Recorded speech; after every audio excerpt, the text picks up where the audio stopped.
going to do before I start the oration is repay the compliment Cathal gave me. Putting up monuments efforts like this, any effort in the community isn't a one man or one person, one woman job. This is the 5th monument we've unveiled in the last 4 years, and one of the ways we've been able to do that is the great community spirit and community support that we've gotten, and I think that's evident by the turnout we have here today. And of course the hard work and dedication as well of my fellow committee members, Johnny White, Cathal Crowe, Tom Toomey, Tom Gleeson, Jodie O'Connor, Eamon O'Halloran, Ger Hickey and Pat McDonough. And if you could please give them a round of applause.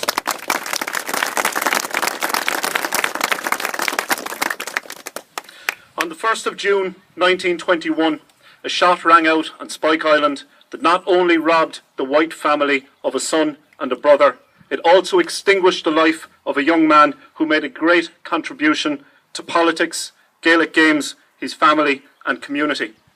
Pádraig White was born near here on the 17th of March 1885.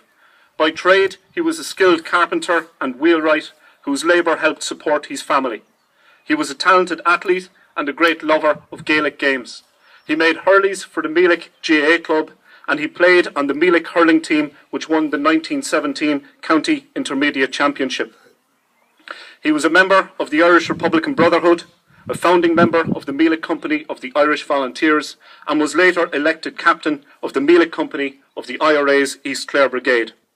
When the Irish people were denied their democratic rights, he took up arms and fought in the vanguard of freedom's battles.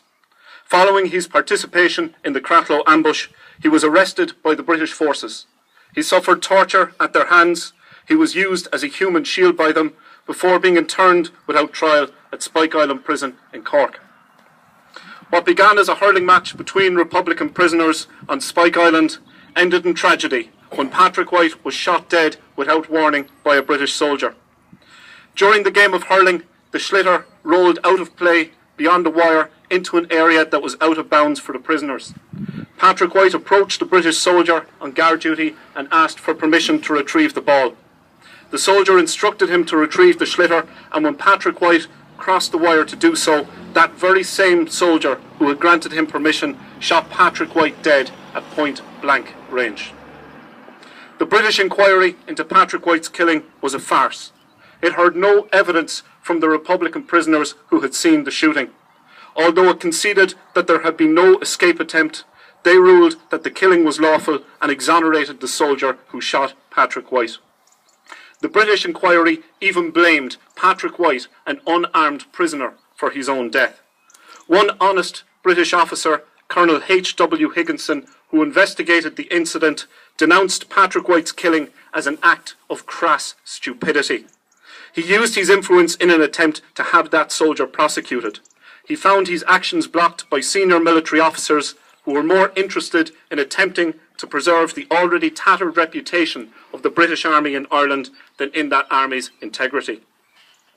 We have come here today to honour the memory of Pádraig White.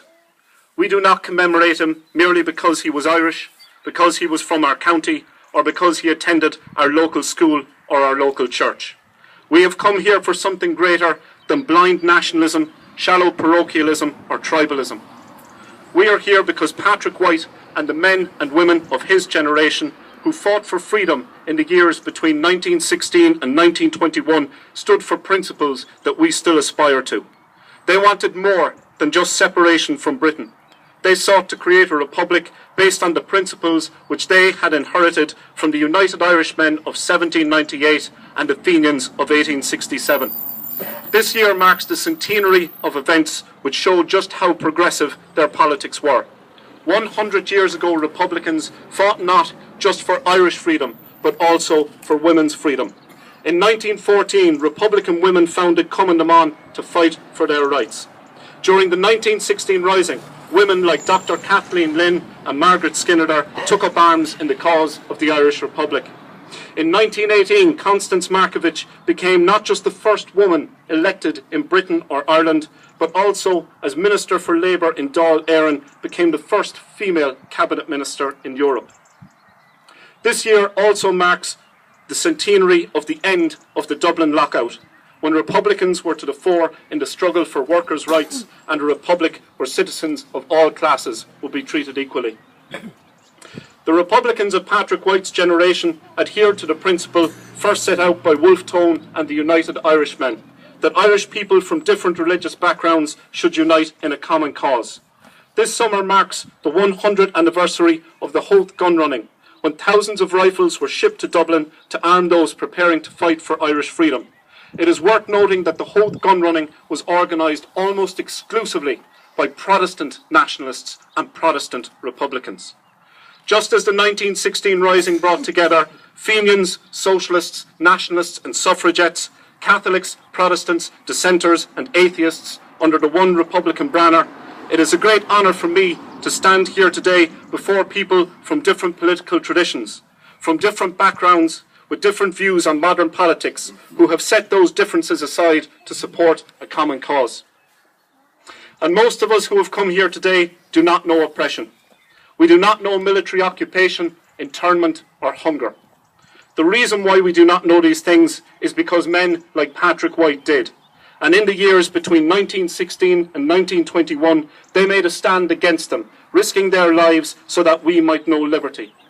The erection of this monument to Pádraig White ensures that his memory will never be forgotten. Every time we pass it, we should think of the stand his generation made. Their legacy belongs not just to us in Ireland, but to free men and free women of the whole world, because their struggles set an example to others in India, in Egypt, in Kenya and further afield who took up arms against injustice and tyranny. When you vote in an election, when you're called for jury service and when you freely voice your thought, think of the men executed in the Stonebreakers Yard at Kilmainham Prison. Think of Terence McSweeney dying on hunger strike in Brixton Prison, and think of Gleeson and McCarthy who died on Woodcock Hill. And never take these freedoms for granted, because men like Pádraig White knew better than we ever will how much these freedoms cost. Thank you.